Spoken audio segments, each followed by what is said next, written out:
In this video, I will give you a UFO disclosure update for the month of November. On the 16th, Linda Moulton Howe had plasma physicist John E. Brandenburg, Ph.D. on her show.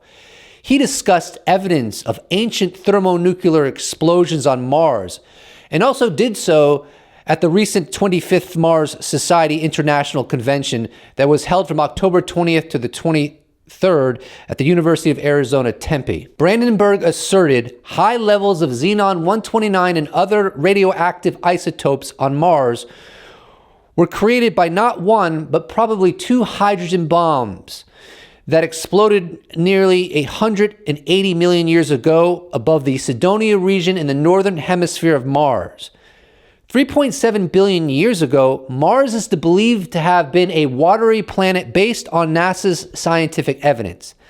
And then later it became, as it stands today, a red desert planet. One thing significant about that is it's very feasible that biological life evolved on Mars, and it's possible that 180 million years ago, as Brandenburg believes, a nuclear holocaust ensued, killing off the inhabitants. He thinks the nuclear explosion happened kilometers above the surface of Mars, so no craters were produced. In his talk with Linda, he stated that pictures were taken of the Cydonia region by the Viking probe that were never released to the public because the alleged face of Mars looked exactly like a face, as did the alleged pyramid of Mars looked exactly like a pyramid, and they are close together, interestingly. Journalist Ross Coulthart tweeted about this story, but he also tweeted about a rebuttal to Brandenburg's perspective on Mars. The rebuttal comes from author Alexandria Ducksworth, and her article is titled Nuclear Alien Space Wars, A Martian Theory. Here's a short excerpt. Dr. John Brandenburg has written in the Journal of Cosmology in the book titled Death on Mars about his theory a nuclear bomb has damaged Mars. His proof, chemical isotopes. According to his research, Brandenburg concluded the evidence of xenon-129 on Mars is linked to an ancient nuclear war.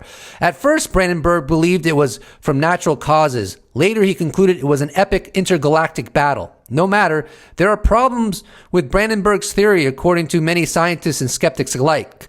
Number one, xenon-129 may not come from nuclear bombs, specifically hydrogen bombs. Number two, cosmic rays can also create these chemical isotopes. I absolutely love listening to these perspectives on Mars. Obviously, I have no idea what the truth is, but according to NASA evidence, it was a water planet at one time, so inhabitants may have been there at some point. And the idea that there was a civilization on another planet in our very own solar system long ago is just awesome.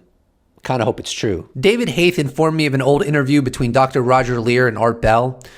Dr. Leir spoke of a doctor that treated the Varginha creature from 1996 with the alleged UFO crash that is known as the Roswell of Brazil. He said that the doctor told him that while he was treating this creature, his hands were guided somehow in a paranormal fashion, if you will, to aid in the creature's treatment. The wound was reportedly fixed without any internal fixation. Meaning, no plates, no pens, no screws, no wires. According to the doctor, the whole injury, encompassing a badly broken bone, healed within 24 hours. He further explained that the doctor received a telepathic message while treating the creature from the creature. He said it was like downloading large amounts of information.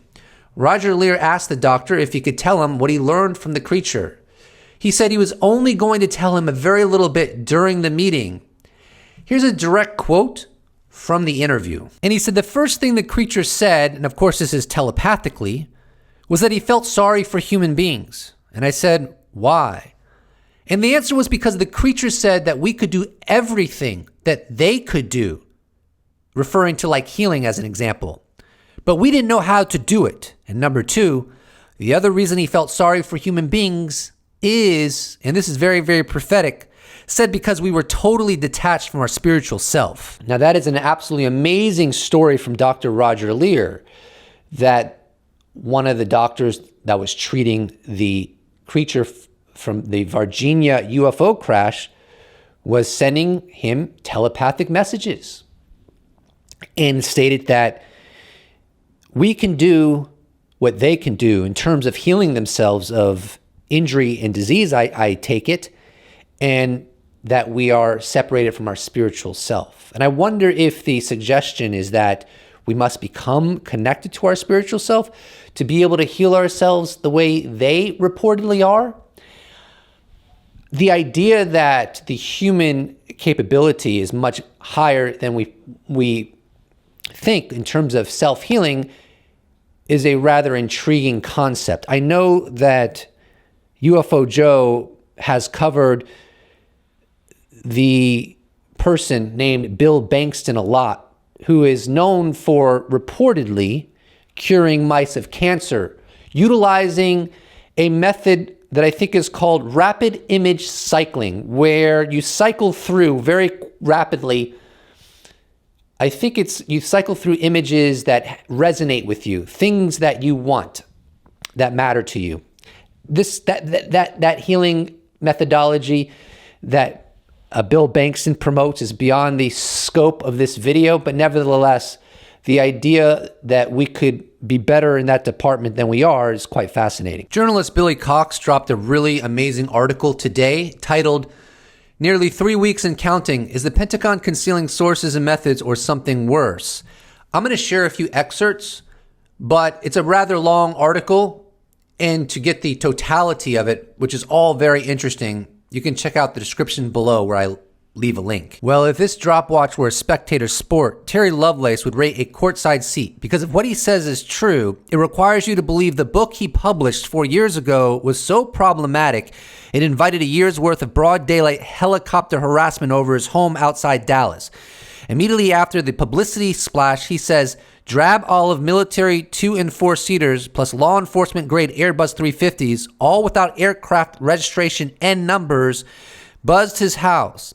He says they made no less than 2 flyovers a week, but usually every single day. He took a lot of photos too. One even purports to show a UFO in the same picture with one of the interlopers. Later in the article, I got a call from LA, and when I picked it up, the voice said, "Hi Terry, it's Tom DeLonge." Well, Lovelace recalls, I knew of him because my daughter had organized some of his music for her wedding. So I said, "How are you?" And he said, "Fine." Then he said, "Look, I'm here with General Neil McCaslin and Lou Elizondo, and we want to talk to you about this thing in your leg." Later in the article, in this thing in Lovelace's leg, they wanted to talk about? Long story. He has no idea when or how it got there. The setup goes like this. I'm going to skip 2 paragraphs and get right into another portion of his article, but the book draws its title from what happened in June 1977 at an Arkansas state park, Devil's Den, just across the Missouri border. Lovelace and Toby knock off work, pile into the car, take a long hike, pitch tent in a meadow, kindle a fire pit, and get subjected to an extended UFO abduction event after nightfall. Recollections include a massive triangular craft that throws blue and white light beams onto the ground, occupants bustling outside their tent, getting literally beamed back up, white or stainless steel interiors inside a space so vast and surreal it includes, quote, 3 parked flying saucers, unquote, and 50 to 60 humans decked out in tan uniforms with red or orange insignias operating alongside the child-sized crew. Sick, nauseous, and insanely thirsty upon awakening in their tent, the 2 off-duty airmen flee in the dark like scared little boys, abandoning their gear for discovery by park rangers the next day.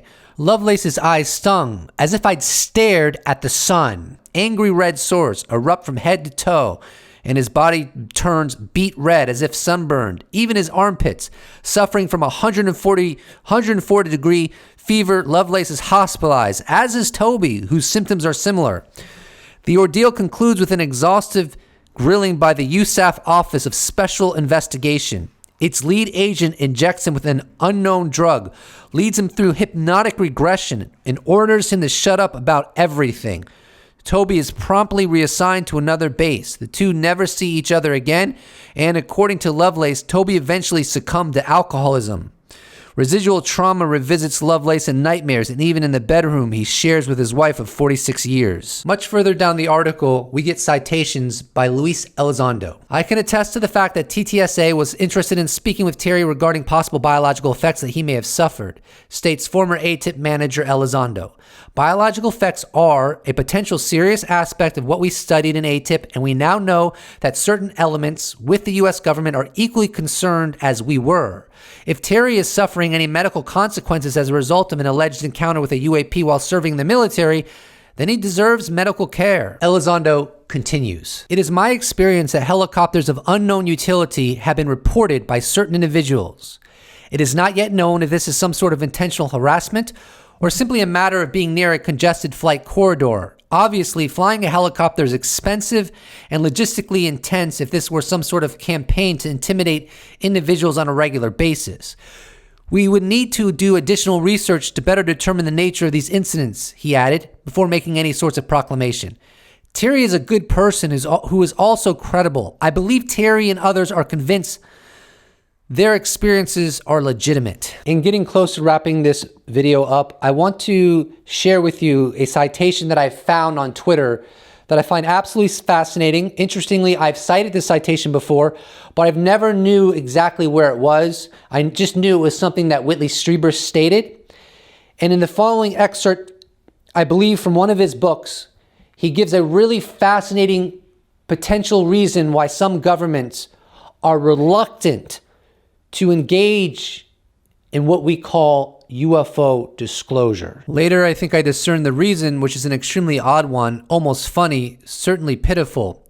After the publication of Communion, my uncle, Colonel Edward Strieber, introduced me to his friend General Arthur Exon, who proceeded to tell me, in regard to the Roswell incident, that everyone from Truman on down knew that what we had found was not of this world within 24 hours of our finding it. When I asked him about the secrecy, his answer was quite revealing. He said that he had heard that a memo had been written in the early 50s speculating in a quite unsettling way about why there had been no invasion after the surge of UFO sightings that began in 1947.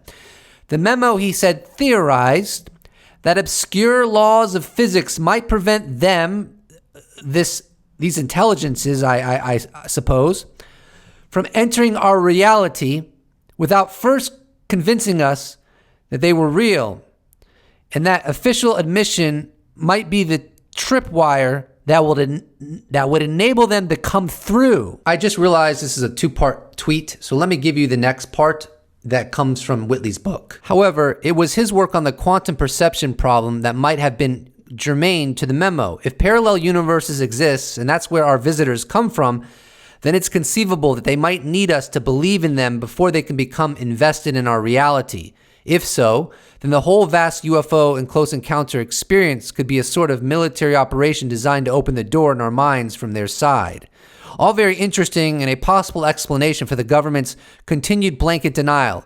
Even without knowing whether or not the speculation had substance, no government official could ever risk opening that door. Could actual physical parallel universes exist? If so, it doesn't seem beyond the realm of possibility that the mind might in some way mediate communication among them. Certainly, something that we do not understand is happening. But one still has to ask, what on earth might it have to do with the military? So according to the person that tweeted those excerpts, they come from the book titled The Supernatural, A New Vision of the Unexplained by Whitley Strieber and Jeffrey J. Kripal. I'll put a link to that book in the description below. That speculation is very trippy, and I tend to doubt that it's true. But again, nobody knows how disclosure will influence the phenomena, if it will at all. But as I always say, disclosure is inevitable, so it's better to tell the truth than to delay it as much as possible so that when the truth finally comes out, the blowback toward governments will be at its zenith. That seems like a bad idea to me for the sake of civilization and government-governed relationship. For the dessert of this video, I'm going to share a video with you that I made on Twitter in which I asked the owner of Twitter and SpaceX, and Tesla, Elon Musk, if I could have a job at the Twitter headquarters. I haven't yet heard back from him, but I might in a little bit. So I posted on Twitter on November 18th, "Dear Elon Musk, I've applied for a position at Twitter. My pitch is in the video below. Trust the plan." Hey, Elon. So I sent in my resume. I heard that you've dropped the vast majority of your engineers and coders, so I thought maybe you'd have a spot for me. I'm willing to relocate. And basically what I would do is I would play the disclosure flute where your personnel are working, which would raise the productivity through the roof. And I'm not even asking for the golden toilet treatment. $33 an hour is basically what I'm asking for. I relocate, I'm low maintenance, and I'm gonna play a sampling for you. And by the time you're done listening to this, I suspect you'll DM me begging me to come on board. I look forward to that.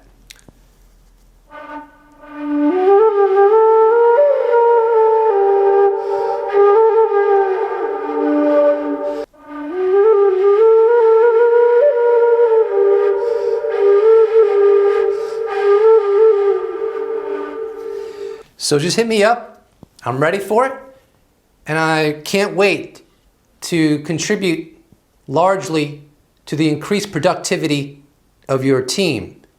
Thanks. So this disclosure update was a lot more on the woo and weird side of the spectrum, but I think it formed a very cohesive whole. So I'm fairly happy with the way this video turned out. There's a lot of more items that I want to cover in the near future that are newsworthy, and we'll get to those very soon. I don't want to make a video too long, and we'll keep this operation alive and well, because it's been happening, my friends, when it comes to the UAP field. Thank you so much for watching, and please do not forget to subscribe. If you'd like to support this channel, you can check out my merch shop where I sell t-shirts. You could become a patron. You could become a YouTube member. You could give me a one-time donation. Or you could just slap a like on this bad boy and I'll appreciate it so much. If you're still watching, please put in a comment below the word future so that I know you've gotten to this point. It will make me so happy. I'll see you in the next episode. Special thanks to all patrons, YouTube members, those that have bought merch, those that have given me a one-time donation. I couldn't do without you. Thank you so much. See you in the next episode.